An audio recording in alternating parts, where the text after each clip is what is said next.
За сайн бацхан уу ингээд Dümnot podcast-ийн шинэ дугаар нэлээд удаан амарч байгаад эхэлж байна. За тэгээд энэ дугаар дээр болохоор бас нэлээд онцлог болж байгаа.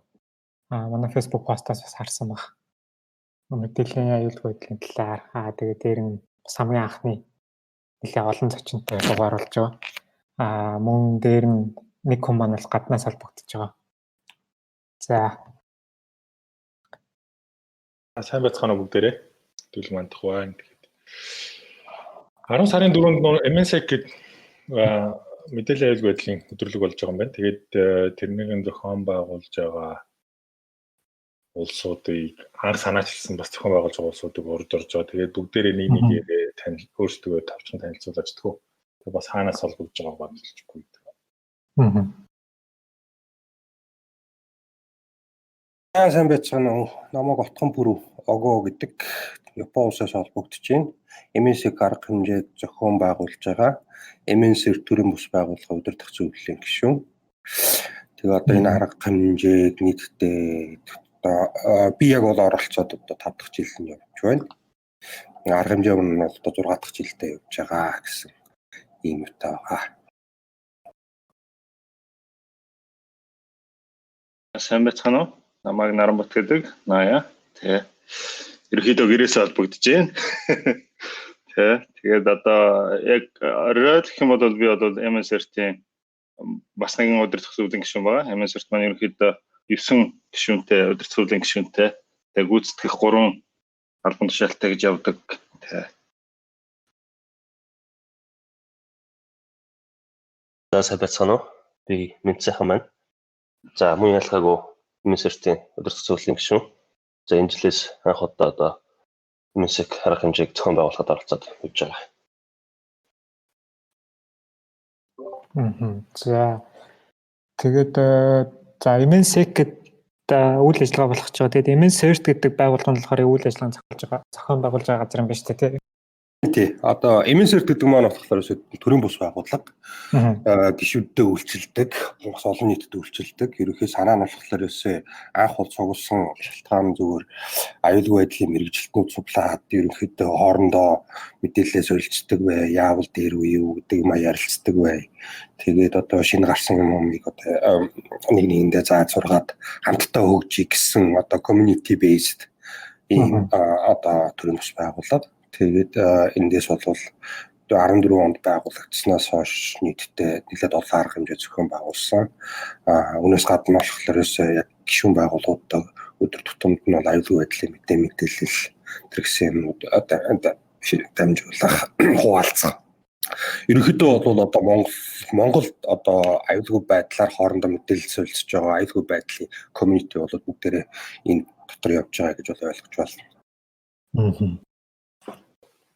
Миний нэг CERT гэж ерөнхийдөө нэг одоо миний ойлгож байгаагаар бол нэг гадаад улс болгонд нэг байгаа. Тэгээд хамгийн ингээд баг анхдагч шахуу Carnegie Mellon гэдэг нэг сургууль дээр байсан. Тэгээд байгуулагдчихсэн шиг би тэр түүхийн болдгийг тийг санаад байна. Тэгээд Carnegie Ogomан яг Carnegie Mellon-ийн сургуульд мэдээллийн аюулгүй байдлын менежментээр сурсан байхаа. Тэгээд яг энэ CERT маань яг хөглөр яг тэрнтэй ижилхэн зорилготой байдаг тий Ogom. Ер нь бол Carnegie Mellon анх 88 онд Америкт нэг оюутан Морис Ворм гэж хамгийн анхны одоо үе олноор тэгээ хөнөөх чадвартай гэдэг шиг үе олноор сүтгэх чадвартай disruption хийх чадвартай вирус анх гарч ирсэн. Вирус биш бол Ворм гэж нэрлэж байгаа. Тэр яг автоматар өөрийгөө хувлаад явдаг. Тэгээд тэр нь болохоор тухайн үед Cornell их сургууль сурч ирсэн одоо нэг оюутан зүгээр интернет хэр олон хүнд хүрсэн юм бэ гэдгийг шалгах зорилгоор бичсэн Ворм нь өөрөө хяналтаас гараад тэгээд үндсэндээ тухайн үед бол интернет баг Америкт гараа шахуу байсан. Тэгэхээр Америкийн эдийн засгт аягүй том хохирол учруулад ингэ явсан. Яг тэр үед нь болохоор нэг хууль хяналтынхан энэ бол ингээ баг террорист үйл ажиллагаа энэ гэсэн юм болоод мөрдө шалгах гэдэг явахаар өөрсдөө учрыг нь ойлгодгүй юу болоод байгаагаа ойлгохгүй байсан. Тэгээ эцэст нь болохоор нөхдүүд юу гэсэн дүгнэлтэнд хийсэн бэ гэхээр энэ одоо нарийн мэргэжлийн ямиг нарийн мэргэжлийнхнаар нь хийлгийа гэд тэгээд их сургуулиудын дунд одоо юу тендер маягийн юм зарсан байгаа байхгүй. Тэгээд энэ дээр болохоор Carnegie Mellon их сургууль болохоор одоо Computer Emergency Response Team гэдэг team товчлолны CERT гэж байгаа. Team аюугаар анх ороод тэгээд тэр тендерийг авч ирсэн юм байлаа. Одоо бол CERT-CC гэдэг нэртэй энэ байгууллага маань болохоор Carnegie Mellon их сургуулийн харьяа одоо судалгааны институт байгаар явдаг. Тэгээд ерөнхийдөө бол одоо жишээ нь тэгээ эндээс үүсээд үүнээс цаашаагаа яасан гэхээр улс болгон өөрийн гэсэн серттэй зарим байгууллагууд бас өөрсдийн гэсэн серттэй байгууллага дээр жишээ нь C-cert ч юм уу SOC гэдэг өөр нэршлэр явж байгаа. Ерөнхийдөө бол ямар нэгэн байдлаар emergency одоо компьютертэй холбоотой emergency гарлаа гэхэд тэнд хариу үйлдэл үзүүлэх ийм баг бэлэн байж байна. Тэр одоо үүссэн одоо аюулгүй байдлын асуудлыг газар ахуулахгүй юу яахгүй зогсоох босон хохирлыг нь одоо босон хохирлыг нь айлуулах багасгах тэр гэсэн тийм зорилготой байгууллага байна. Тэгэхээр бид яг ижил зорилготойгоор дээрээс нь ерөнхийдөө бол яг юу болгоны хувьд байдаг CERT болгоны хувьд бол гол бас нэг асуудал нь бол мэдээлэлээ солилцох, мэдээлэл шийдлэх юм байна. Тэгэхээр яг тэр зорилгоор бид бас анх энэ MN CERT гэж Монголын CERT-ийг төрийн бас байгууллагын байдлаар анх 14 онд байгуулжсэн байна. Одоо сүүлийн үед огообт орчин нэлээд их тийм найзууд л та тэгээд огоото ойр зурхан уулзаад ярихлаар MN CERT маань гадаад харилцаа сайжраад байгаа тийм. Тэгээд гадны олон CERT-үүдтэй харилцаж байгаа. Тэгээд бас CERT-ээсээ гадна өөр олон байгууллагуудтай харилцаа тодорхой мэдээллүүд солилцдог болсон гэсэн тэр талаараа бас нэг сонирхолж болох уу? За одоогоор бол MN CERT болохоор FIRST гэдэг Forum of Incident Response and Security Teams гэдэг одоо дэлхийн CERT-үүдийн сүлжээ буюу баг нүүб шиг CERT-үүдийн хувьд бол нүүб шиг байгууллага байгаа. Тэгэхээр тэр байгууллагын гишүүн AP CERT гэдэг Аз номхон далайн бүс нутгийн CERT-үүдийн холбооны бас гишүүн. Давхар юу гэсэн газрууд байгаа. Давхар хэд хэдэн байгууллагуудтай хамтын ажиллагааны гэрээтэй.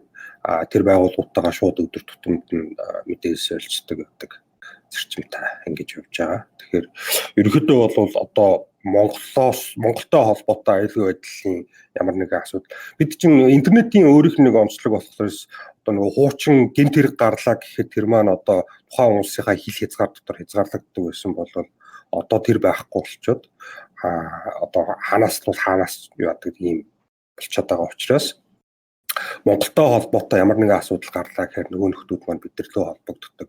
Бид нар буцаагаад тэр холбогдсон нөхдүүд газрууд руу дамжуулж өгдөг. Монголоос бас одоо юу гэдэг гаднаас шинэ халдлага ирээд байна гэвэл бид нар гадагшаага тэр нөхдүүдтэй холбож өгч та нар энэ нөхдүүдийн учрыг олж өгөөч гэсэн ийм одоо дундын дамжуулагч гүүр маягаар л ажиллаж байна л та. Ер нь бол олон улсын байгууллагуудтай холбогдоод мэдээлэл ингээд та хэд маань аваад байгаа юм ба шүү дээ. Тэгэхээр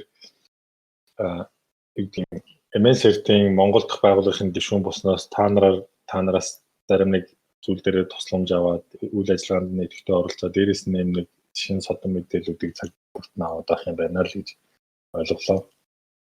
Яг тэрэн дээр болохоор нэг юу яаж авдаг гишүүдүүд маань бол өөрөөсөө одоо яг security teamтэй багтай тодорхой хэмжээний одоо өөрийнхөө байгууллага дээр гарч байгаа асуудлуудыг шийддэг.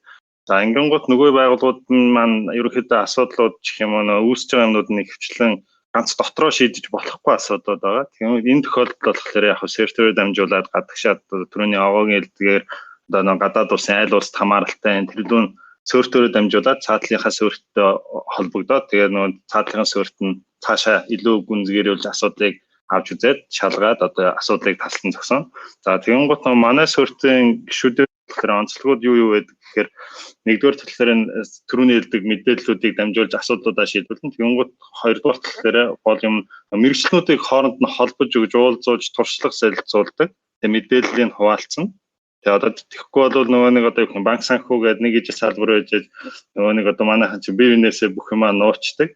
Энэ болохоор яг асуудалтай байдаг. Яг тэгэхээр одоо А гэдэг банк дээр гарсан асуудал мэдээж нөгөө нэг БЦ дээр нь ялгаагүй жихэн хэмжээгээр арай нэг өөр байдлаар ч юм уу тулгамддаг учраас тэр мэдээллийг яг нэг таван дотор ороод яг нүрээ харж суугаад ч юм ингээд тодорхой хэмжээнд ийм асуудал гарсан. Энийг манайх ингэ шийдсэн. Одоо танах дээр гараад бас ингэ шийдэж болох юм аа ч гэдэг юм ингээд одоо бид нэр альсвал энийг шийдэж чадахгүй. Энэ дээр ямар дэмжлэг хэрэгтэй вэ гэдэг энэ бүгдээ хоорондоо санаагаа солилцдог байгаа. Энээс гадна болохоор Swift маань өөрөө нэг гадны байгууллагатай холбогдсон гэдэг утгаараа бас ингээд нэг жил болгон бид нар гаднаас яг одоо яхан тухайн домен гэх юм одоо сэдвүүдээр яг мэрэгшсэн хүнийг авчирж одоо яг хэрэгтэй тэр сургалтыг нь одоо ингээд нэг жилдээ нэгээс хоёр удаа ч юм ингээд явуулдаг байгаа. Яг гişүүд байгууллагууд маань мэрэгчнүүдэд дамжуулаад одоо авчирж ирээд яг одоо бүтэн нэг вакуум орчинд гэх юм уу да. Яг одоо нэг workshop байдлаар ажиллаад одоо ойлголттой бүрэн авдаг байгаа.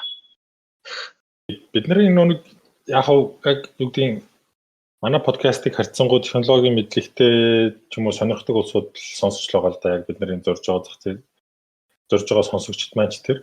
Гэхдээ нөгөө энгийн хүмүүсийн дунд нэг юм сонин ойлголт байгаа шүү дээ. Жишээ нь гэдгийг за хамгийн ойлголтоор за ингээд iOS дээр чи iPhone дээр чинь software update гарчаад байна. Тэрийг ингээд цаг дугаараа бүрдэн хийж авахгүй бол ийм сая асуудал гарсан байлээ шүү гэж би саяхны үнтэй ярьжсэн чинь өө надад ямар алдах юм байх вэ шүү дээ ер нь нуугаад ахын байх вэ авал авж илүү энэ гэсэн байдлаар бас нэг айгүй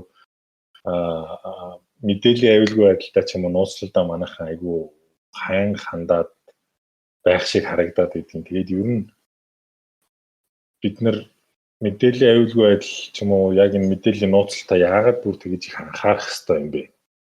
За юу гэдэг тухайн хэрэглэгч тухайн хүн маань өөрөө одоо юу гэдэг алдах юм байхгүй гэж бодож байгаа боловч одоо өөрийнх нь сошиал хаяг, имэйл хаягийн дээр одоо маш их мэдээлэл, маш их чухал зүйлс бас байх боломжтой. Цаашлаад тухайн хүний контактт байгаа бүх хүмүүс руу одоо хүрэх бас нэг шатуулах эрсдэлтэй байдаг. Тийм болохоор одоо яг тухайн одоо хүнээс дамжуулаад олон хүмүүс руу тарах эрсдэлтэй байдаг болохоор их том эрсдэл нь болж өгч байгаа. Сүүлийн үед Энэ дээр бас нэг юм нэмчих үү. Нөгөө нэг тийм жишээ одоо сүүлийн нэлээд ойрхон би одоо 2-3 сонссон юм. Бүр нэг нь манай найз дээр хүртэл тулгарсан. Яасан гэсэн чинь нөгөө нэг ээж нь ингээд нөгөө social network-ийнхаа юуг алдчихсан. Тэгсэн чинь одоо Facebook-ийнхаа гэсэн мха. Тэгсэн чинь гол нөгөө нэг ээжийнх нь сошиалор норонгуудаа нөхөр нөгөө нэг мессенжерийн бүх догийн уншаад ямар найзуудтай арьсны хинтээ илүү дотно одоо мөнгө цаас шилжүүлдэг ингээд тэгээ нэг хэд хэдэн найзаас нь мөнгө шилжүүлээд авчихсан юм тохиолдлууд байгаа. Ерөнхийдөө яаралтай найзад мөнгө хэрэгтэй болчлоо хэдэн цаасыг энэ дансрууг яс хийчих гэдэргээд одоо явах юм. Нэлээд шахамдаа байдлаар тийм кейсүүд бол нэг хэд гарч байгаа. Энд чинь юу гэсэн үг гэхээр яг одоо явах юм. Мэдээлэл алдлаа надаа нуух юм байхгүй гэж байгаа ч гэсэн нөгөөт нь эргүүлээд бусд хүнд гай болдог, альсад өөртөө санхүүгийн хувьд гай болдог гэд. Тэгээд нөгөө хүн чинь гол нь нуух юмгүй гэж ярьж байгаа ч гэсэн яг цагаат талахаар ямар ч хүн ямар нэгэн байдлаар private юм гарч ирдэг, орон зай байдаг. Тэрийг ил болохоор л яг одоо юу юм те одоо нэлээд том асуудал бууж хүн одоо өөр дээрээ жинхэнэ утгаараа ойлгодог л да ер нь. Тэр нэг Facebook-ээр нэг тим явуулсан. Тэгээ би нэг юу гэдгийг миний өмнөөс ингээд хүмүүс рүү би ингээд Facebook-ын нууцыг алдсан. Тэгээ тэрнээс нь болоод манай найзууд руу бичээд мөнгө авцсан байна. Тэгээд тэр ингээд цагдаад хандаад ингэжлээ гэл нөө нэг дансаар нь хөөгөл барьж авал асуудлыг шийдчихлэх шүү юм л да. Тэгээд нөгөө хүний барьсныхаа дараа ч гэсэн нөгөө санхүүгийн боломжгүй ч юм уу тий ямар нэгэн байдлаар тэгэхээр миний нэг бас нөгөө хүмүүст хэлээд идэг юм болохоор тэр байхгүй. Үгүй бид нар чи өөрсдийгөө хамгаалаад тийм үү тий өөрсдөндөө ингээд ямар нэгэн байдлаар жоохон хамгаалснаар бид нар бас эргэн тойрныхоо хамгаалаад байгаа тий эргэн тойрныхоо эрсдлээс хамгаалах хэрэгтэй юм шүү. Тэгээд тийм учраас наадхан дээрээ бас жоохон анхаараач гэдэг байдлаар хэлдэг. Гэхдээ нэг MSR-ийн хувьд бол одоо илүү нэг байгууллага руу чиглэсэн юмнууд хийж байгаа. Тэгээд энэ үйл ажиллагаа хийж байгаа энэних нь хамгийн том нь болохоор чинь MSR гэдэг хурал тий. Энэ жилийн хурлын яг юунд дэр ойлголтын үед бол бас арай зөрүү байх шүү. Тэгэхээр ерөнхийдөө болохоорс яг уу MSR-ийн хувьд бид нэр өдөр тутмын үйл ажиллагаа байгууллагуудтай илүү чиглэж байгаа. Гэхдээ ерөнхий одоо бидний мишн гэх юм алсын зорилго бол одоо нийт одоо Монголын интернетийг л аль болох аюулгүй байлгах юм шүү гэдэг тийм зорилготой явдаг. Тэгээд MSC гэдэг арга хэмжээ нь бас байгууллагуудад зориулсан арга хэмжээ бас биш. Энэ маань бол олон нийтэд зориулсан одоо хин дуртай нэрээ суух боломжтой. Аль болох бид нар олон хүнд энэ мессежүүдэд хүргэх тийм сонирхолтой байгаа гэсэн. Нэг үг байдаг шүү дээ. Миний аюулгүй байдал чиний аюулгүй байдлаар хэмжигдэнэ гэдэг. Өөрөөр хэлбэл бид нар одоо өнөөдөр интернет холбогдсон байгаа энэ нийгэмд болох дээрээс би ганцхан өөрийнхөө гэрийг тойруулаа шууд ухаа цайд босгоод авах одоо зэрэг суудахгүй байгаа байхгүй. Гэтэ тэргүй холбогдож байгаа бол чиний цорхоогоор дамжаад над руу ороод чип дээр холбоотой над руу дамжаад ороод ирэх боломжтой гэдэг үднээс бүгдээрээ л нийтээрээ л аюулгүй байдлаа сайжруулах зайлшгүй шаардлагатай. Яг одоо илүү одоо фокуслж одоо ажиллах боломжтой хүч нөөц бололцоотой одоо албан байгууллагууд ихэвчлэн томоохон албан байгууллагууд бол байгаа. Тэгээд тэдний хувьд бол мэдээж хэрэг аюулгүй байдлын албан тэн дээр одоо бидний шийдэлж байгаа мэрэгжлийн мэдээллийг аваад явах боломжтой. Гэхдээ нөгөө талд нь болохоор ерөөсөө тэр байгууллагын хэрэглэгч буюу энгийн одоо олон нийт өөрөө аюулгүй байдлын ойлголт байхгүй бол энэ маань бол ямар нэгэн үгэнд хүрэхгүй юм аа гэдэг тийм санаа байгаа шүү. Яг л нэг вакцинтай адилхан байна л да. Тэр чинь вакциныг би нэг хальт уншсан чинь нийгмийн хэдэн вакцин өвчний эсрэг вакцин хийгээд идэг. Гэхдээ дийлийнх олонх нь хийлэхгүй бол вакциных нь үр дүн бага байдаг гэдэгтэй адилхан аюулгүй байдлын талаар бүгдээрээ л анхаарч мэдж явах бол ерөнхийдөө асуудал бол хэвээр л байгаа юм л да. Месекийн одоо нэг хурлын маань онцлог нь юу юм бэ? Энэ жилийнх нь хурлын онцлог юу? Өнгөрсөн жилүүдэд ямар хуу шууд хийж байсан бэ? Онцлог за яг нөө түүхэн ярих юм бол бүр анх болохоор MSEC маань бол бүр анх болохоор яг бол юунаас бүрэлдсэн хэрэг нэг CTF гэдэг контест бид нар зохион байгуулж эхэлж байсан ерөнхийдөө. Энэ болохоор оюутан залуучууд мэрэгчлэнүүд донд одоо нэг аюулгүй байдлын одоо capture the flag гэдэг одоо ерөнхийдөө тугуулалдах юм уу да иймэрхүү мэдлэг сорьсон тэмцээн хийж үзээгээд энэ дээр энэ явуулсныхаа дараа бид нар одоо ингээ уулзалтад яг сөрт гэдэг юм хэрэгтэй бид нар бол байнгын холбоотой хэрэгтэй гэдэг. Тэгээ яг байгуулагдсан одоо өнөөдөр бол 6 дахь 7 дахь жил нэрийг болох гэж байна уу да. Ерөнхийдөө сөртийн маань байгуулагдаад үйл ажиллагаа явуулснаас. Харуул зангийн бол 7 дахь удаага явж байгаа. MSEC-ийн бол 6 дахь. Тийм байна те нэг жилээр би жоохон төрүүлүүлчих те. За тэгэн гот нэг онцлог гэх юм бол ерөнхийдөө хурал маань болохоор айл болох одоо нэг юу хэмдэ илүү амьдралд ойрхон дээрээс нь айл болох одоо юу гэх юм commercial янз бүрийн сурчлагаанаас илүү татгалздаг. Ерөнхийдөө хүмүүс одоо юу гэх юм шин илрээд байгаа ч юм уу одоо цаг үетэй нэлээд тулгамдаад байгаа тэр төрлийн сэдвүүдийг хөндөж яриулахыг айл болох чармайдаг байгаа. Үүнээс гадна мэдээж нөгөө нэг мэрэгчлэнүүдийнхаа сорж одоо юу гэх дарааныхаа үеийг бэлтгэхийн тулд одоо сонирхлын өдөөхийн тулд одоо явуулдаг харуул занг тэмцээн маань бас уламжлалсараа явагдана. Тэгээ үүнээс гадна одоо өнгөрсөн жилээс бид нар бас өргөтгөөд нөгөө нэг Арсенал гэдэргээд янз бүрийн сайн дурын одоо юу гэх юм одоо энэ чинь security маань өөрөө амар том салбар учраас дунд нь бас жижигэн өөрөө дотроос хуваагдж байна л да. Нэг хэсэг нь hardware-ийн хэсэг гээл нэг хэсэг нь болохоор зөвхөн яг SOC-той холбоотой хэсэг ч гэдэг юм уу. Энэ болгоноор ингээд тусдаа бүлгүүд гараад тэрний одоо community хүмүүс одоо бас өөрсдийнхөө хийж бүтээж байгаа юмыг нэр тайлбарлах ч юм уу. Одоо ингээд нэлээд өргөтгчл явж байна ерөнхийдөө. Энэ дээр нэмээд нэг зүйл хэлэхээр энэ жил болон өнгөрсөн жилээс бид нэр одоо туршиж хийж ирсэн аль хэдийн конференц төр village-уудыг нэмж хийж ирсэн байгаа. За энэ жилээс бол илүү сайжирсан байдлаар хүмүүст илүү тухайн одоо чиглэсэн мэдээллийг хүргэх боломжтой болоод явж байгаа. За жишээ гэх юм бол offensive security болон defensive security дээр толгуурласан одоо offensive village, defensive village, одоо network village гэсэн ийм одоо чиглэсэн village-уудыг хэрэгжүүлж гисэн байгаа. Тэгэхээр ингэхлээр яах гэдэг нь гэхээр яг тухайн чиглэлд сонирхолтой илүү одоо чиглэж сайжрахыг хүссэн хүмүүс маань тэр village-уудаар зочлох одоо цаашлаад хамтарч ажиллах мэдээлэл солилцох юм боломжтой болох юм байна. Харуул занг дээр яг нэг юм нэмэхэд болохоор нөгөө бид нар болохоор ер нь аль тусад явагддаг л да ethical hacking буюу ёс зүйн хакерын тэмцээн гэдэг. Үндсэн зорилго маань болохоор бид нар одоо дараагийн үеийнхнээ бэлдэх гэсэн ийм зорилготой. Өөрөөр хэлбэл хичнээн одоо мундаг тоног төхөөрөмж мундаг юу байлаа гэд юу байхгүй бол одоо хүний нөөц маань өөрөө одоо яг техникийн мэдлэг хангалтгүй байх юм бол одоо тэр бол бид нэр хамгаалт бол үүсгэж чадахгүй. Тэгэхээр нэг талаас нь болохоор тухайн хүмүүс offensive талаа буюу хүн яаж одоо хак хийдэг, яаж орж ирдэг ч гэдэг юм уу. Тэр юм ойлгож иж нөгөө талд одоо хамгаалах юм бэлтгэх учраас энд яах.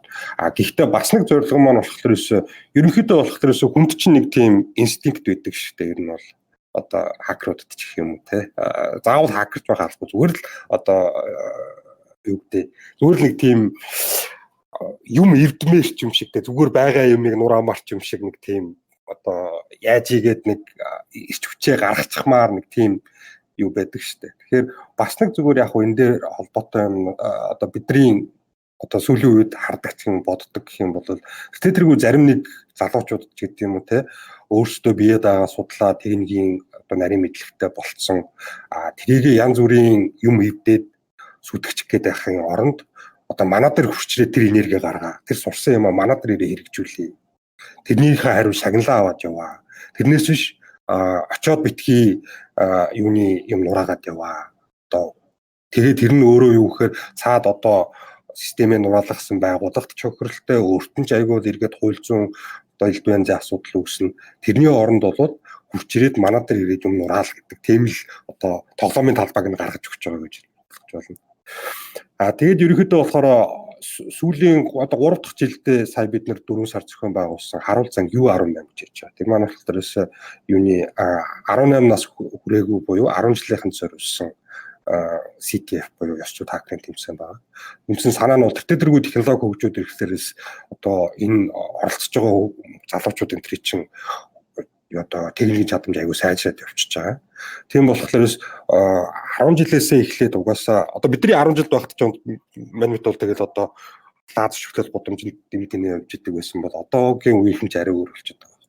Тэр хүүхдүүдэд ядаж эхнээс нь зөв зам руу оруулаад ингээ явахт нь чиглүүлээд явбал зөв юм болов. Ядаж мэрэгчлээ зөв сонгохт нь ч гэсэн хэрэгтэй юм болов гэдэг. Тийм зорилгоор утас харуул занг U18 гэдэг нь сүүлийн 3 жил зохион байгуулалт явж байгаа.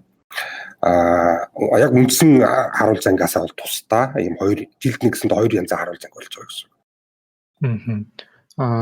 Одоо чинь ингээд харуул занг дээрээс одоо 2012 онд баг анх зохиогдсон баг тий.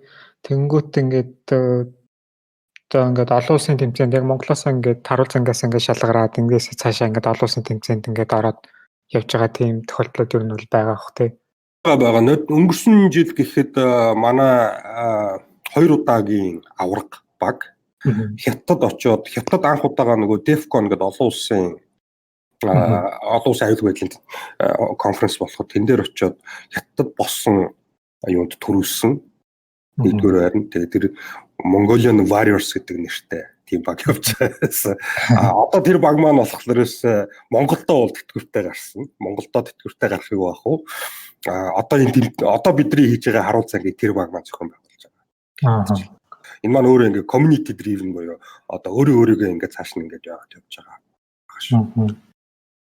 Яг нэг түрүүн асуух га бодоодсэн юм дээр чи түрүү хариулчлаа л да ингээ юу гэх аюулгүй байдлын гэдэг хамгаалалт гэдэг юм ярьж ийснэ шилдэг хакер шалгаруулсан ч муу шал нөө эсрэг талаас нь хүмүүсийг уралдуулаад тэмцэлдүүлээд эсвэл мэдлэгийн солилцуулаад байгаад яагаад тэгээд байгаа юм бэ гэж асуух гэсэн чи яг л хариулчлаа л да. Мэдээж яг нэг яаж халдж байгаагийн илүү сайн мэдчихэж бас хамгаалan тэгээд нэг юунуудын нэг DEFCON гэснээс тэр DEFCON чи яг Америкт болж байгаа нь бол бас аюултай гэсэн тийм ажлын компьютерт очиж болохгүй яадаг ч гэлээ тийм баг очоод компьютераас ахлаар зүгээр өстө 80 атакууд хурж ирэл байхгүй бол яадаг тэнцэн одоо юу гэдэг хурл болж байгаа газар угаасаа тэнцэж нэг бүртгэлгүй үлүүдээ баг тийм нэр хаяга бүртгүүлэхгүйгээр хин гэдгийг мэддэхгүйгээр оролцох боломжтой. Тэгээд очоод дунд нь ингээд тавьчаад хуурамч ATM тавьчихсан тийшээ карта шургуулад мөнгө алдчихсан ч юм уу тийм тэгээд зочид буудал болонгууд нөгөө буудлынхаа сүлжээг хактсан инээдэрийг л нэлээд асуудлууд яригадаад байдаг шиг санагдаад энэ Монголд ч гэсэн бас яг иймэрхүү соёлыг түгээж дэлгэрүүлэх гээд явж байгаа юу вэ? Надад нэг аюулгүй байдлын талаар ярихлаар нэг ийм хідэн кейс байгаа шүү дээ. Нэлээд хэдэн жилийн өмнө нэг Ajax маа гэдэг нэг нөхөр гарч ирэл тэр нэлээд олон вебсайтуудыг ухаад нэлээд бас яг мэдээллийн аюулгүй байдал тал руу хүмүүсийн анхаарлыг хандуулж чадсан. Тэгээд нэг ерөнхийдөө цаана болсон ч юм уу яг тэрнийхэн зорилго нь юу байсан бэ гэхээр хүмүүст ингээ хилээд ахлаар юусэн анхаарахгүй. Тэгээд за наач нэм алдаа байна. Энийг засаач хэлэхлээр нүүд нь хүчнээ хугацааны дараа байж л байдаг. Тэгээд ингээл мэдээлэл алдаад ингээл байгаа л гэдэг. Ер нь яаж энэ байгууллагуудын мэдээллийн аюулгүй байдалд анхааруулдаг болох хэвээр юм бэ? Заавал тэгж нэг юм алдчихж хашрах хэвээр бол ер нь яах хэвээр бол олон улсын чиг хандлага нь ямар хөө байдаг юм бол. Гэхдээ яг хоо тэгээд нөгөө нэг яагаад л юм бэ? Энэ гадныхных тэгээд манайхны ингээ харангуйч ерөнхийдөө угаасаа ямар ч байгууллага хамгийн анх бол угаасаа бүгд одоо security мэргэжлүүд ч гэсэн угаасаа бүгд ярьдаг юм. Ойлгодоггүй маа ер нь бол угаасаа. Ер нь бол анхандаа бүгд ойлгохгүй. Ягаад тэгэхээр тэр менежментийн хувьд бол тэр чинь нэг орлого олж байгаа биш байдаг. Хамгийн том асуудалтай нөгөө нэг одоо их бизнес хийж байгаа хүн чинь мөнгө олмоор байдаг. Одоо тэр одоо захиралч гэх юм уу нэг хүн юу тэрэнд одоо таалагддаг гэхээр эн чинь мөнгө олох уу гэсэн хариулт. Тэгэнгუთ нөгөө нэг яг information security гэдэг явангууд энэ маань болохоор илүүтэй нөгөө хамгаалах гэдэг утгаараа одоо юу юм өмнө нь бий болгоцсон тэр баялагийг яаж хамгаалах вэ гэхээр дандаа нөгөө нэг зарлаг гарч явдаг сонирхолтой. Тэгэхээр нөгөө хүн чинь одоо ийшээ одоо инвест хийж яхаар ерөнхийдөө одоо юу юм нэг одоо 1000 бараа татдаг байсан бол тэрийг одоо юу юм 100 төлөө тэрнийг хамгаалахын оронд тэр 100-г нь шууд дахиад орлогоо нэмэхүүднээс цаашаа явуулъя ч гэдэг юм. Иймэрхүү майндсеттэй байсан.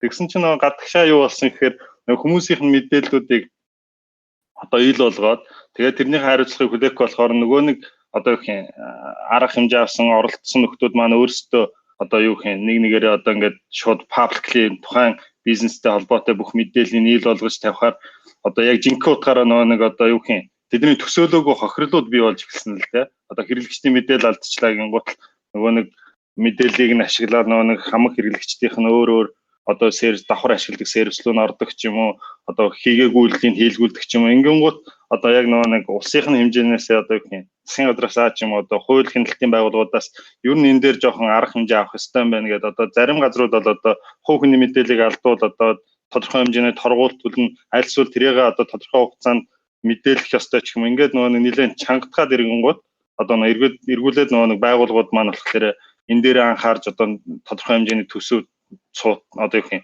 тусгаад тэгээ илүү сайн мэргэжлүүдэд бэлдэж явах ёстой юм байна гэдэг. Монголын жишээн дээр болохоор яг тухайн үед бол угаасаа тиймэрхүү юмнууд нэлээд болсон.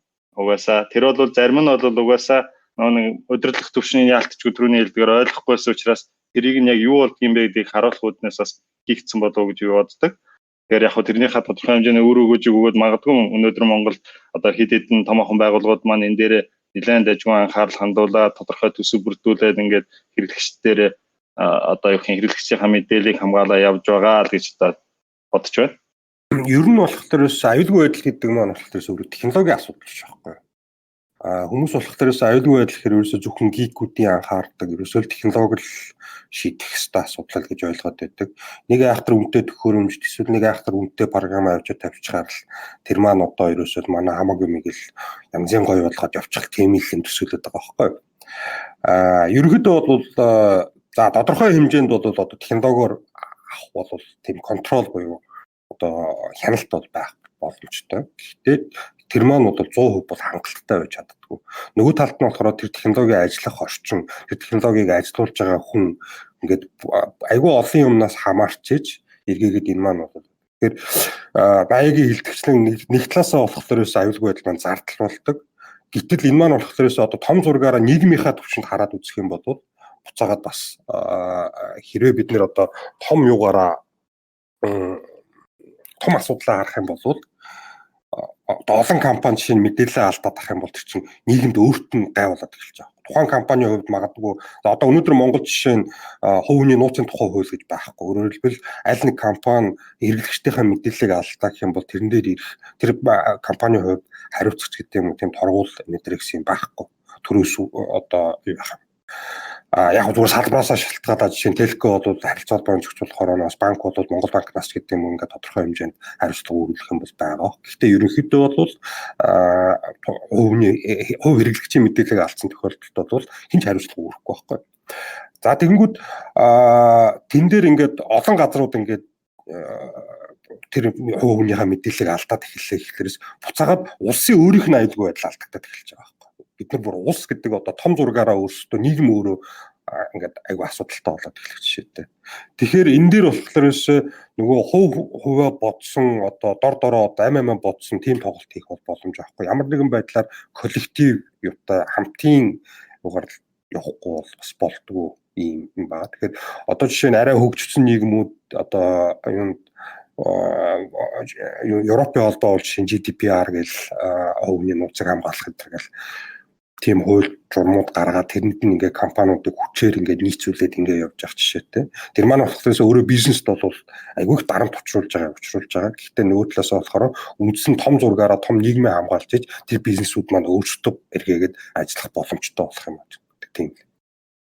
Энэ нэг мэдээллийн аюулгүй байдлыг ярихлаар нэг responsible disclosure гэдэг юм заавал орж ирж байгаа. Энэ нь яг үгээр нэг аюулгүй байдлын нэг этиктэй буюу ёс зүйн хакерууд маань өөрөө нэг ямар нэгэн алдаа болохлээр энэ алдааг нь байгууллагт мэдэгддэг тэгээ тодорхой хугацаа өгдөг нэг засах хугацаа. Яагаад тэгэхээр тэрийг нэг хугацаа өгөхгүйгээр зарлцхлаар тэрнээс нь болж маш олон эрсдлүүд гардаг нэг тиймнүүд байгаа. Тэгээд яг хөө Монголд өмнө нь бас болж исэн хэд хэдэн тохиолдлууд л надад хүмүүс ярьж лээсэн л да. Тэр би ийм алдаа ингээд олсон. Тэгээд нөгөө байгууллагад мэдэгддэг тэгсэн чинь нөгөө байгууллага нь болохоор чи барыг хакердсан байна нөгөөдгөө барьж хэрэг хүлээлгэх гэдэг ч юм уу тийм. Гэтэл нөгөө талд нь болохоор яг өнөөдөр дэлхий дээр хамгийн том явж байгаа юм ч болохоор нэг Google-ийн нэг амар том баг байгаа шүү дээ. Тэднээс болохоор чи өөртөө Project Zero тэгээд тэднээс ч болохоор ингээл өөртөөхөө бүтээгдэхүүний алдааг хаахаасаа гадна бүр ингээл хаа байсан өөрөө бүтээгдэхүүнүүдийг ухаад тэгэл iOS дээр байгаа зүгээр л мессеж өчөөд л явуулаад iOS дээр дуртай юм хийдэг алдааг нь олоод тэгэл нөгөөдгөө явуулж Apple-д мэддэл Windows-ийн алдааг нь олоод ингээл явж байгаа. Тэгэхээр энэ ер нь энэ responsible disclosure гэдэг юм соёлыг бид нар дэлгэрүүлэхийн тулд юу хийх ёстой юм бэ? Та нарын бодлоор бүгдээ. Яг хоо тэгээд нэг ерөнхийдөө тэгээд байгууллагуудаас л хамаарж байгаа л да. Хийх ёстой гэхээр бас хэцүү. Ерөнхийдөө тэгээд нээлттэй магадгүй тодорхой хэмжээний мэдээллийг одоо тэр энэ чиглэлийн залуучууд руу одоо хандсан ч юм уу эсвэл ядаж нэг веб дээрээ одоо нэг ороод одоо алдааг нь олцсон байлаа гэхэд одоо нэг холбох шугамыг бэлдэж өгөх хэрэгтэй. Одоо магадгүй одоо өөрийн ч вебсайт дээр ийм асуудлууд байна штэ гэдэг тэрийг нь одоо юу гэдгийг ядаж одоо магадгүй контактаараа дамжуулаад хүлээж авдаг ч юм уу нэг тиймэрхүү соёлыг ихний ээлжинд бий болгох хэрэгтэй. Тэгээ манай Монголын хувьд бол харьцангуй энэ одоо бага байгаа л да. Ерөнхийдөө дөрөвний өөрийн чинь хэлдгээр одоо магадгүй зарим тохиолдолд хэллээ гэсний төлөө бараг эргүүлээд асуудалд унчих гэдэг учраас одоо хэлэхгүй ч юм уу иймэрхүү асуудлууд бий болно. Тэгээ гадныхны хувьд болохоор одоо энэ дээр бол бүр сайхан тийм нөө бизнесүүд бий болчихсон. Одоо нэг bounty hunt тэгээ янз бүрийн байдлаар хийдэг гэдэг баг bounty хөтөлбөрүүдийг нь одоо хэд хэдэн сервис болсон. Саяхан л гэхэд миний харж байхад одоо яг энэ төлөлийн баг болоод одоо юу гэх юм сая доллар олчихсан нэг залуу хүртэл харагдчихсан. Ерөнхийдөө яг нэг байгууллагуудын сервисүүд дээр алдаануудыг олоод репортлоод тэгээд яг тухайн алдааныхаа юу гэх юм үнэлэмж одоо хэр их риск гарах байсан одоо тэрийг одоо ингээд нэг буруу зорилгоор ашиглаад тухайн байгууллагад ямар хэмжээний өндөр эрсдэл учрах байснаас хамааруулаад тухайн байгууллага маань нөгөө нөхөртөө эргүүлээд урамшуул болгож олгодог. Тэгэхээр энэ бизнесийн модельлууд нь магадгүй нэг хэдэн жилийн дараа магадгүй наашаана яг дөхөө орж ирж магадгүй юм манай тал дээр. Тэгэхээр ерөнхийдөө байгууллагаасаа зөвөр хамаарж байгаа юм. Нөгөө талдаа байгууллагаасаа гэхээсээ илүүтэйгээр бас нөгөө инженерүүд, сонирхогчдод маань, залуучуудад маань энэ манаас хамаарч байгаа юм л да. Ийм мэдээллийн аюулгүй цоорхоо олчлаа гэж шууд энийг нь одоо publicly disclose хийх нь буруу юм байна. Одоо илүү этиктэй байх нь зөв юм байна гэдгийг ойлгож авах. Энэ одоо арга шатуудыг бол харуулсан тэмцээн маань бол бас амжилттай хэрэгжүүлж байгаа, дэлгэрүүлж байгаа болов гэж бол бид бас найдаж байгаа.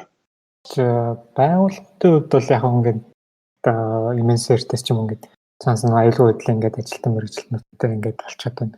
Тэнгүүд нөгөө энгийн хэрэглэгч одоо яг бүр яг tech savvy биш те хүмүүс байгаа шүү дээ. Тэднэр толонгоч ингээд яг энэлийн мэдээлэл нэлээд хомс. Ер нь бол манайц нэлээд нэг тийм хайнга тал руу шүү дээ.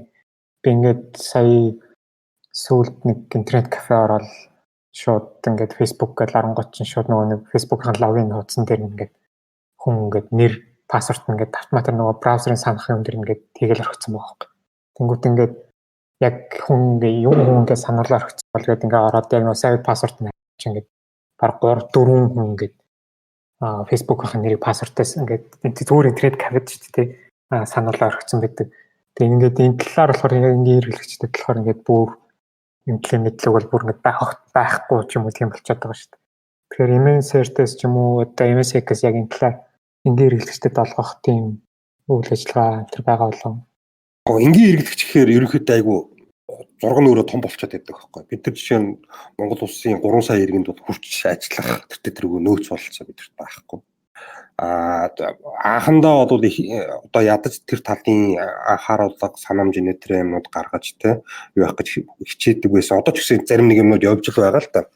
Гэхдээ тэр тэрүүг бид нар одоо төрийн бус байгууллагын зарчмаар сайн дурын нэг 10 хэдэн хүн явж байгаа чин ерөөхдөө бол тэр боломжгүй асуудал болж байна. Гэхдээ нөгөө талаас хаа очиж сүүлийн үед одоо сүүлийн 2-3 жилийн дотор жишээ нь эрүүл цагдаагийн газрын кибергийн тэрэгтэй дэмжих тасаг, Монголын банкны холбоо энэ гэсэн газрууд бол олон нийтэд чиглэсэн тийм нэг awareness буюу одоо мэдлэг олгох тийм хэлтэй арга хэмжээнд хийгээд л байна л да.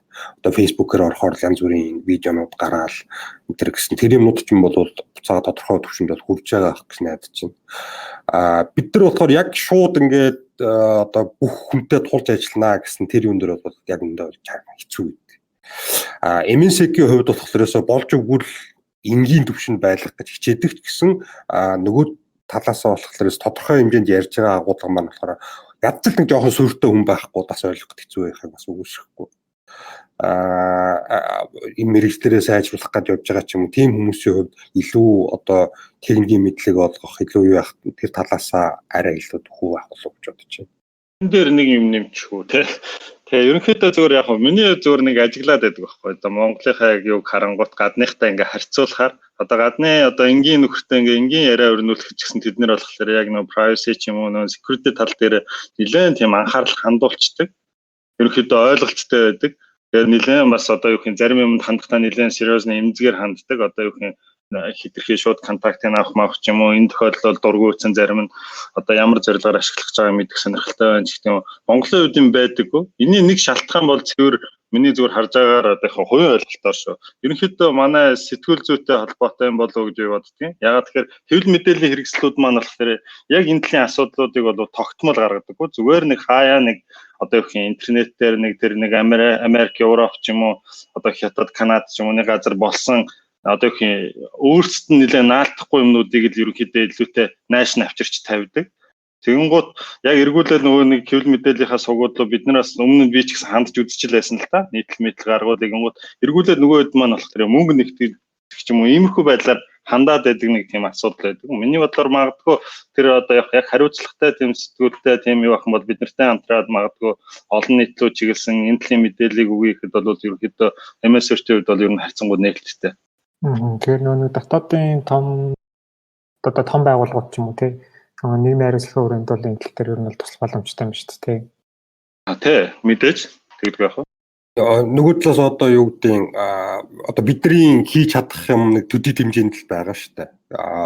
Тийм болохоор одоо бид нэр өөрсдийнхөө хүрээнд одоо тодорхой юмнууд бол хийн. Мэдээж хэрэг бус газруудаас дэмжлэг аваад илүү том хүрээгээр ажиллая гэхэд бол бас дугуйцхан бол байхгүй байж ямар байдлаар яаж байж болох л та. Тэр буцаагаад олон нийтэд одоо жишээ нь юу гэдэг ядчил нууц үгүй хэрхэн зөв сонгох байж гэдэг юм уу, нууц үгүй хөндөхгүй байх байж гэдэг юм уу.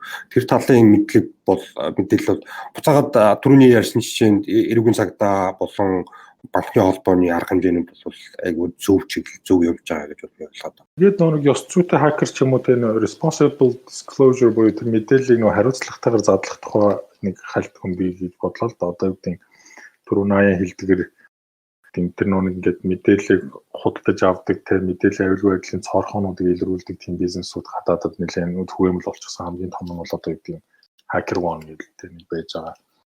Тэгээ саяхан бас нэг нийтлэл уншижсэн чи яхаа өглөөр тэр нэг Black Hat тэр ч үлээ Defcon тэр ч үлээ Google-ийн Zero Team-ийнх нь хүн ярьсан байсан. За бид нар бол ингээд зүгээр мессеж хүчээл iPhone дээр байгаа бүх мэдээллийг ингээд хулгайлдаг алдаа олчлоо тий. Тэгээ энийг нь бид нар Apple-д мэдгэцсэн. Зүгээр энийг болохоор юу гэдэг хар зах дээр ч юм уу гаргаж ирээд заруул. Тэг мэдээж яг тэрнийхээ төлөө нэг хэдэн мянган доллар нөгөө нэг Google-ийн ажилтаа учраас цалингаа авах хэрэг hacker one руу мэдэгдвэл нэг хэдэн мянган долларын тэг урамшуул авах бах.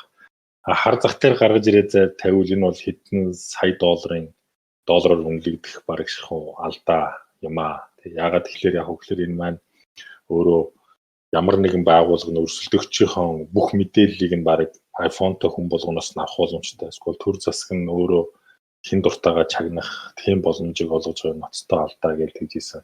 Энэ төрлийн угаасаа за Яар зүгээр.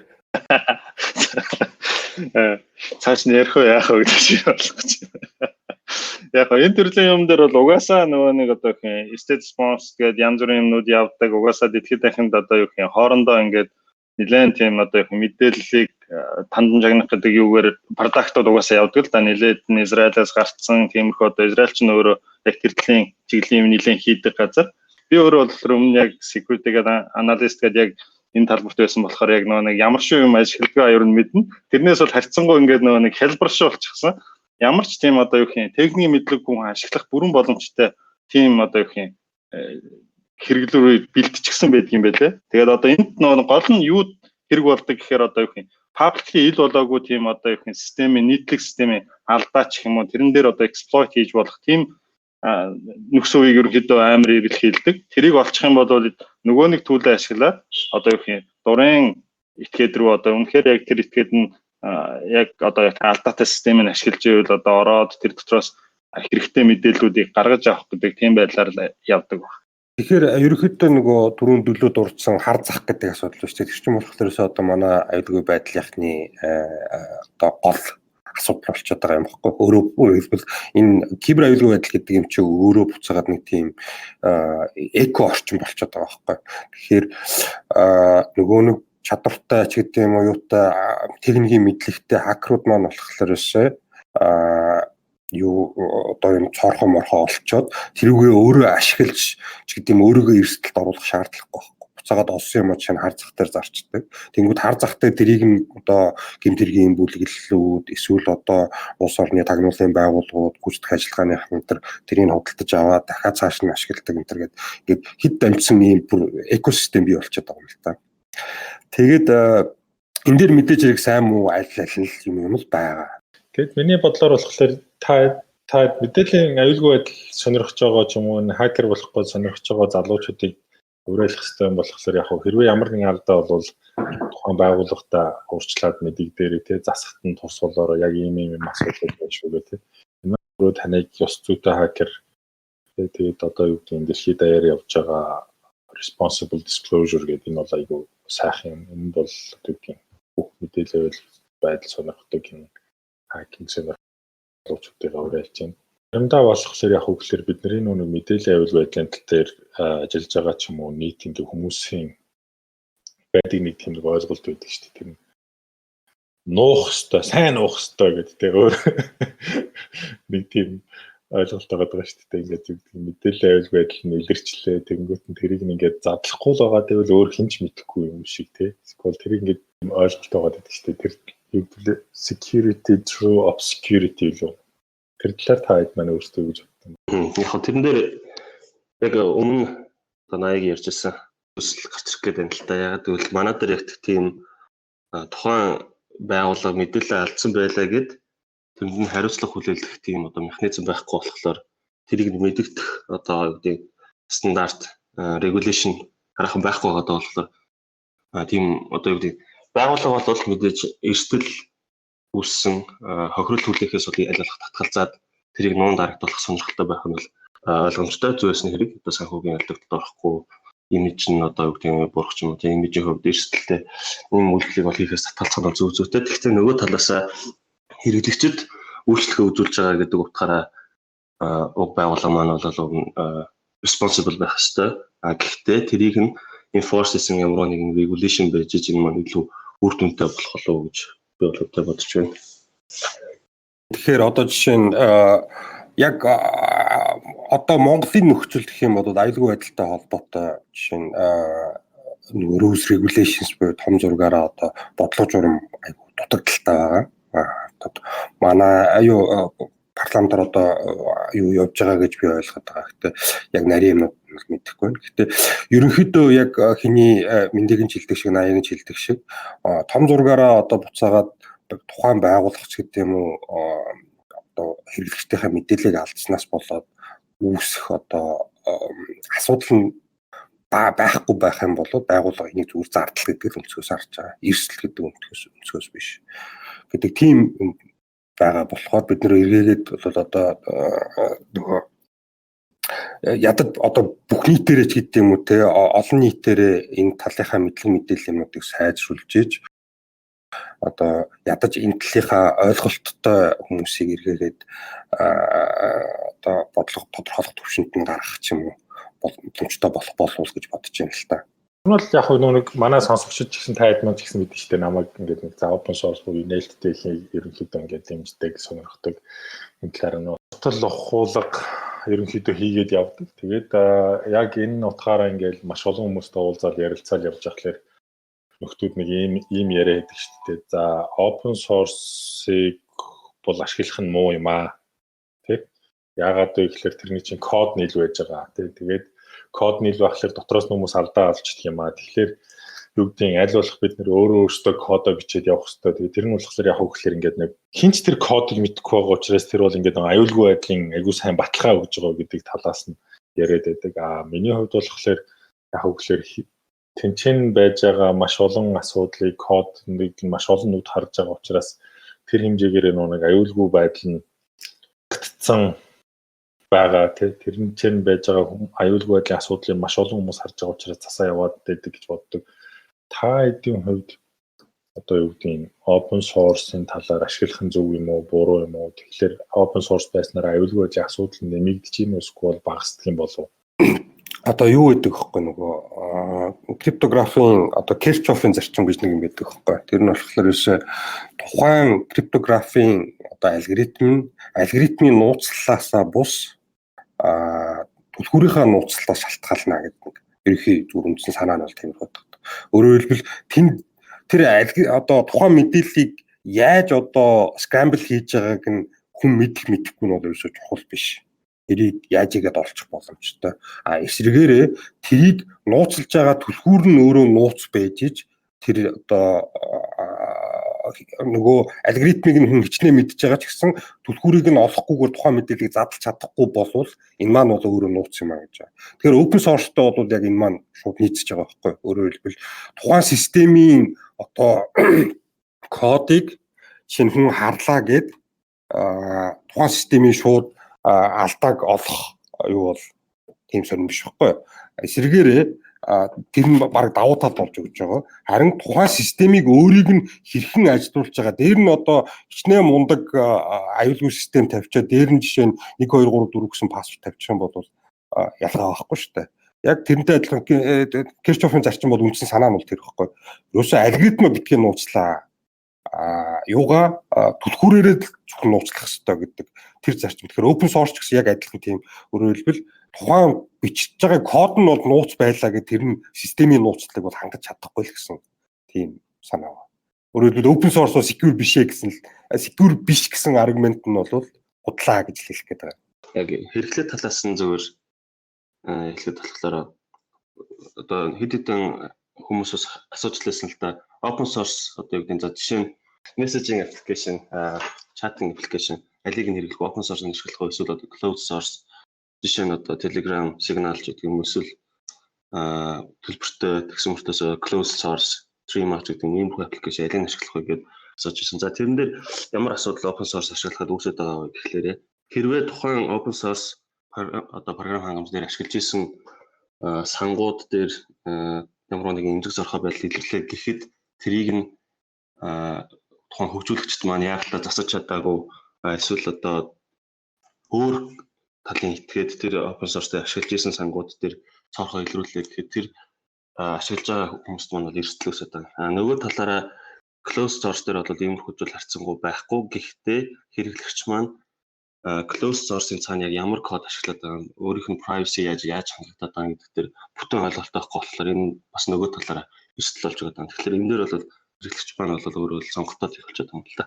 Яг миний хувьд бол хуулиар хоёр талтай л гэж хараад байдгийн. Ер нь бол open source-ын гот угаасаа нээлттэй. Үнэхээр сайн одоо community-ны хүчрхэг юм олон таатай мэргэжлийн хүмүүстэй яг хэрэгтэй юун дээр явж байгаа тийм open source-ууд бол харьцангуй гайгүй. Ягаад гэхээр тэр маань болохоор олон нүд харсны хэмжээгээр тэн дээр бас нэг олон нүд дээрээс хэрэглээ ихтэй бол тэр маань яг одоо яг security мэргэжлэнүүд тэрийг бол оролдож үзнэ. Одоо энэ дээр ямар боломж байна, болцоо байна, энэгээр нь орох нөхцөл байна уу ч гэдэг юм уу. Энэ талаараа бол ерөнхийдөө нээлттэй байх нь бас их давуу талтай болдог. яг нэг тэгтээ одоо их open source-ийн хувьд бол community сайн бол асуудалгүй гэдэг миний санаа бол. Тэгээ хэрэг community жижиг болчих юм бол тэр маань эргэлээд асуудал болно. Ягаад тэгэхээр тэн дээр нөгөө security hall үүссэн. Тэгсэн мөртлөө нөгөөх нь олон газар ашигладаг байх юм бол тэр маань юу даажаа нөгөө нэг ил юм чинь хин дуртай тэрийг хараад ямар хаагур нь яаж орох нь илэрхий болчих учраас бас нэг тийм асуудал үүснэ. За яг хаалттайгийн хувьд болох тэр яг сүүлийн байдлыг бол алга болгох чинь бага хэмжээгээр бууруулна.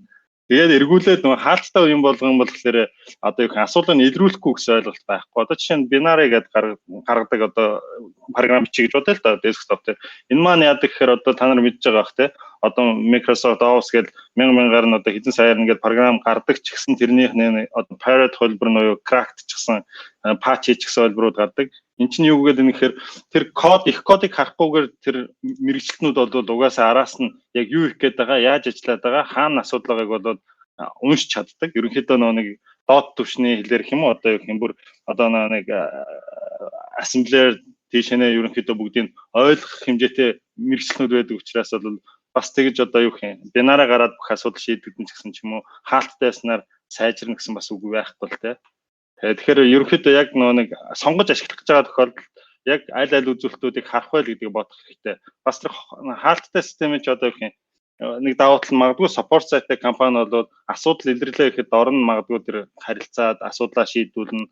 Ингээд янз бүрийн боломжууд бас бий болно л доо.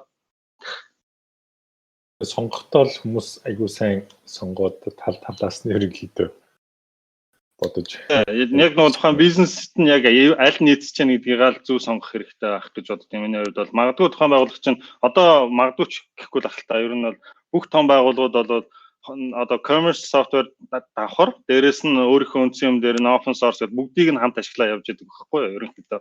Одоо миний мэдхийн тэгээд зарим open source-ууд болохоор анхандаа болохоор яг хаалттай байж байгаа сүүлд нь ингээд том компаниуд маань сүүлдээ за энийг нээлттэй болгочихъя гэдэг ингээд нээлттэй болгосон тохиолдол нэлээд ажиглагдаад байгаа тийм.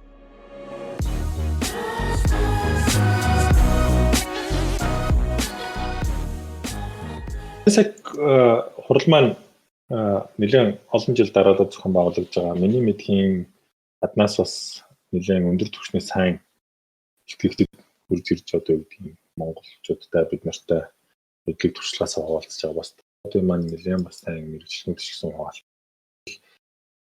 Гаднаас ирж байгаа зарим нэг зочдтойгоо товч танилцуулаад бас онцлох яг юу гэдгийг одоо энэ жилийн анхаарал хандуулж байгаа ч юм уу тийм том сэдвүүд байгаа бол.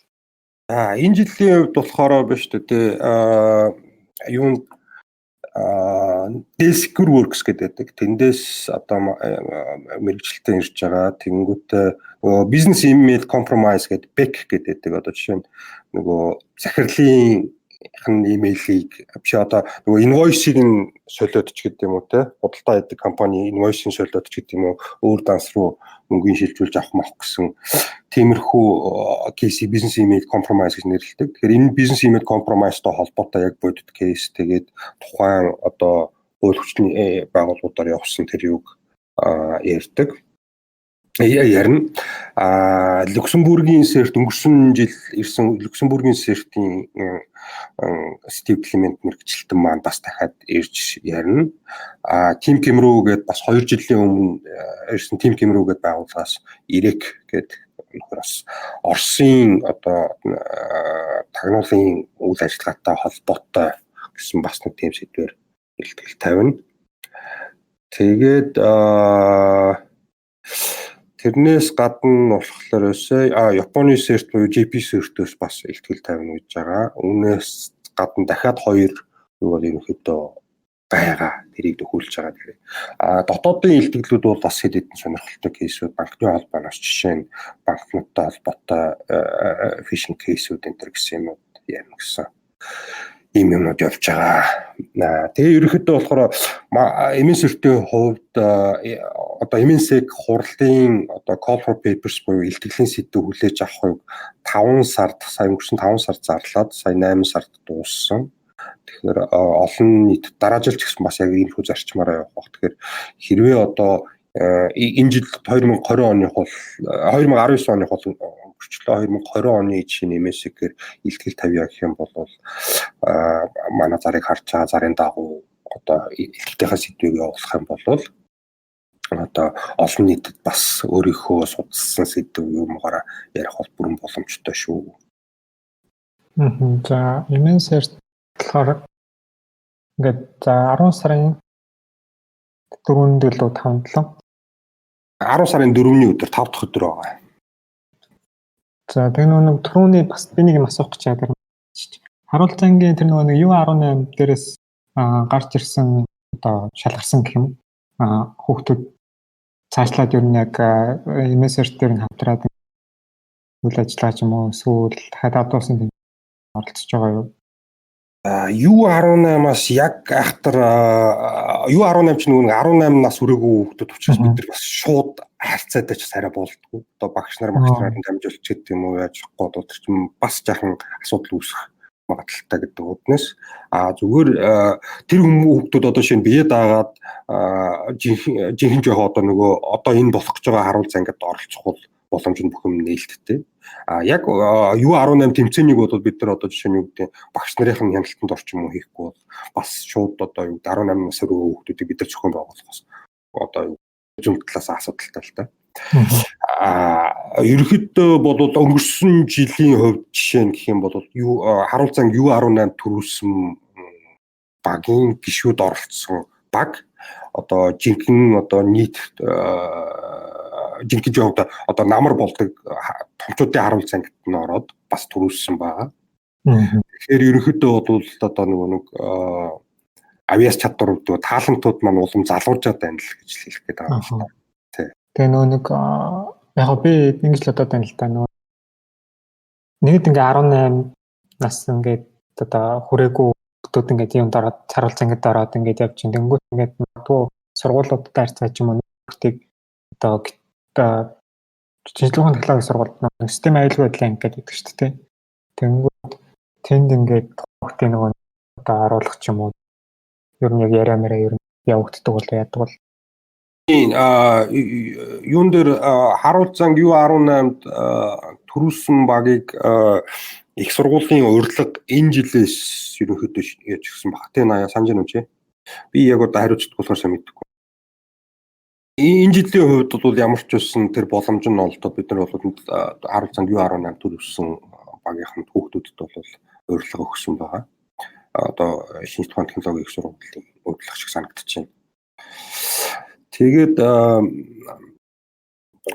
бас нэг хэлэх гэсэн юм болохоор харуул занг одоо яг үндсэн харуул занг тэмцээнд маань болохоор нөгөө оюутны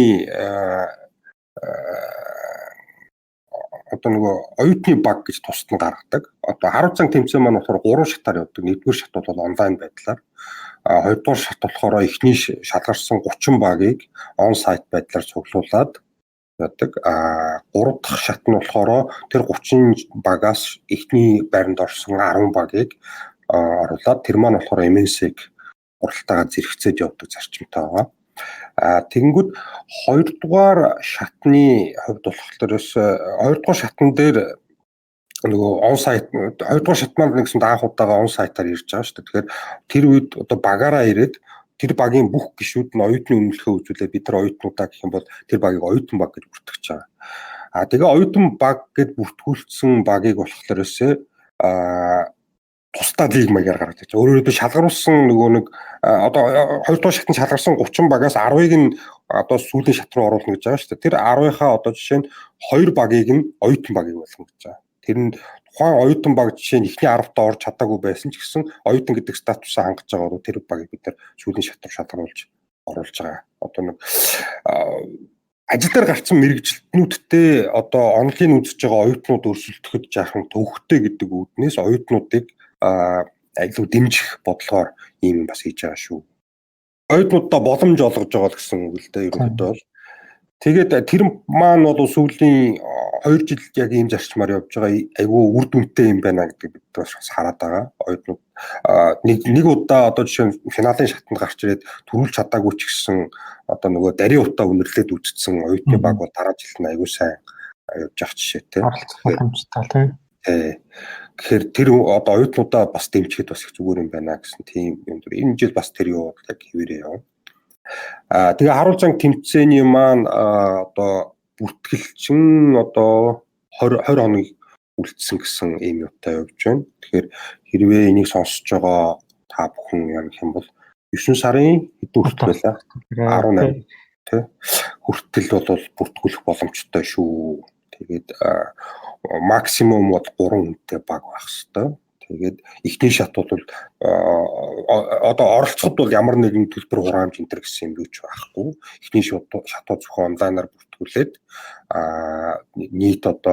нийт жагсан багуудаас эхний 30 дотор орж чадах юм бол 2 дугаар шатанд хүрч ирж оролцох тийм шаардлагатай байна.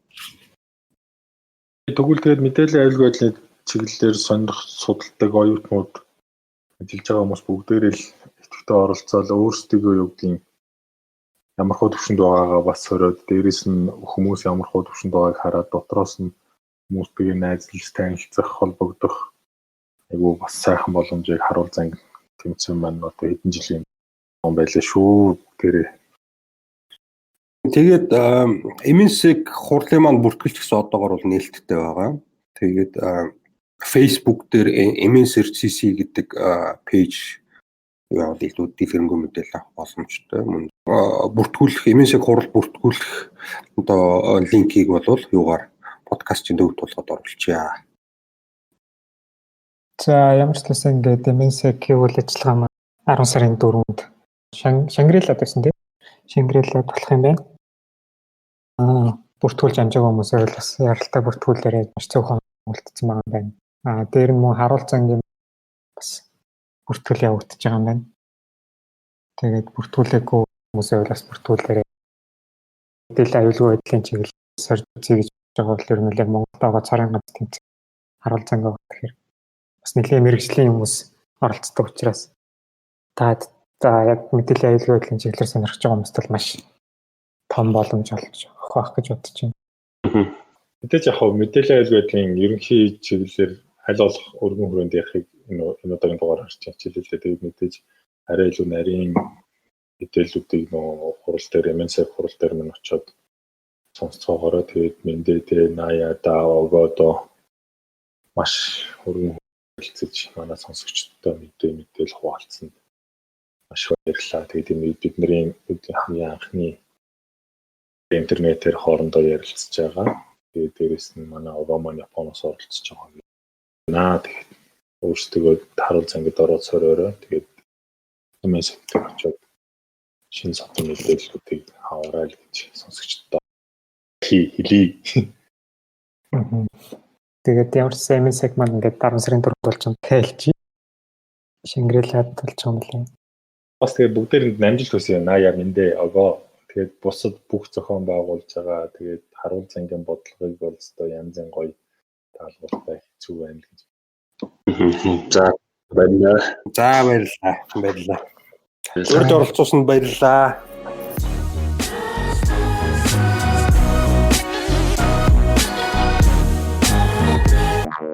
I don't know the boy, just